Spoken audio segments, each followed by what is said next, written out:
Okay, this is a short video just to show members of the Resources Review crowd how to upload your resource that you're planning to review and any future ones that you are going to upload.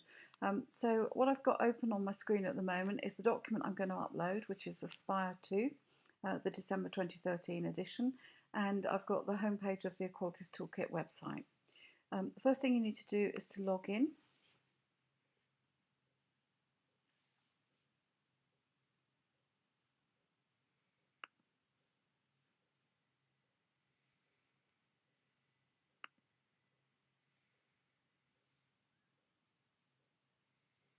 And then once you're logged in, your profile will come up. What you want next is to select Create Content here, and then you'll get all the options for that. And because we're adding a resource, then select Resource. This will bring you up a blank form to complete, and the fields will change depending on the kind of resource that you're going to be uploading. Most of the fields are common though. So for this one, the first is the title, and that is obviously Aspire 2, and then it has a subtitle which is Fulfilling Potential, Making It Happen. Okay, once you've done that, if you've got an image to upload of, say, the front cover or the logo of the organisation, and we've got permission for that, then you can choose that from your computer here. But until we know if we're going to be holding these resources on our website or not, for now you can skip that, and what you'll find afterwards is that you'll just get the little icon for the Equalities Toolkit come up.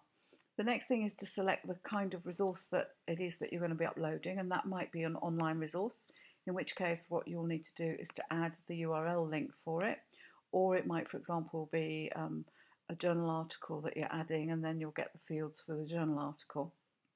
On this occasion, I'm going to treat this magazine, because it's the whole edition, as a document, because we've got a copy of it here. So, and then we get the option to actually upload the file. So first of all, you've got to find it.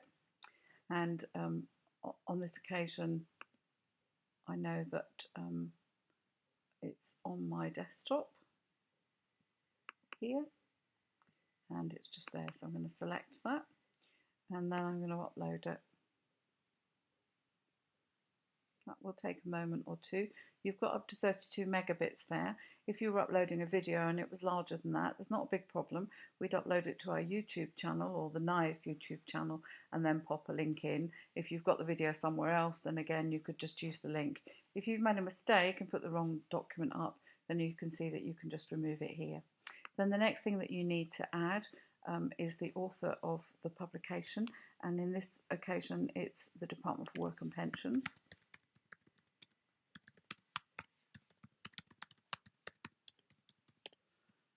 And the publisher is the same, the Department for Work and Pensions.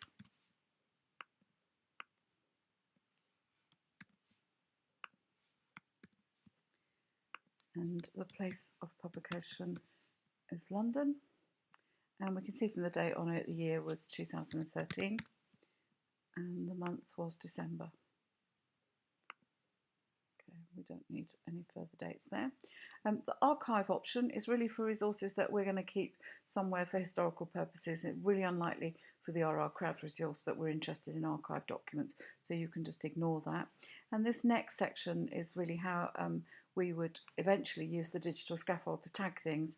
But for your purposes, if you could, to begin with, just tag everything as an RRCrowd resource for a review. And then you would normally write a summary of the document in here. So you would enter some text in this section here, and you can use this toolbar that you can see in order to get it right. If you avoid using italics, please, and avoid using ampersands, as they're not great for people who may be blind or partially sighted and use screen readers. And if you can, avoid playing around with the font size or family. But you do have a couple of options here that would allow you to use preset headings, and they can be quite useful because obviously browsers will pick those up as part of the style. Once you've completed the summary, and we try and give people a useful summary, so we don't necessarily just take a summary that's been published by the author. We put something that's meaningful for our sector. Then you can ignore all of these other options down here till you get to the role access link. and this is limiting it to just being visible to people who are members of the RR crowd. So if you're uploading a resource that's for the RR crowd, for you and the rest of the crowd, make sure that you select that, then it'll only be visible to us. And then the next thing to do is to save it. Now, if you're worried that you've done something and you're not quite sure if it's right and you'd like me to check it first, then you can click this publishing option and click unpublish and then save it and tell me to come and have a look. But in practice, because only the RR crowd members can see it, you're very safe to just save this document now. And once it's saved, you can see what it's going to look like to me and other people. You can double check that you've got the right document there by opening it. And this is where you can then put your detailed review alongside the review that you're going to do using the survey questions. And again, once you've done those, you'll need to save it. You can rate it in terms of your thoughts about it as a valuable resource or not for your curriculum area, for your type of learning provision, and obviously to some degree for your personal and professional interests as well. And that's the exercise completed. Once you've added your comments there and answered the survey questions, then obviously click save here and click save on the survey as well. And that's it, finished. And when somebody else goes into the resources section, they won't be able to see this resource. So you do need to be logged in to the resources review in order to be able to find your resource, okay?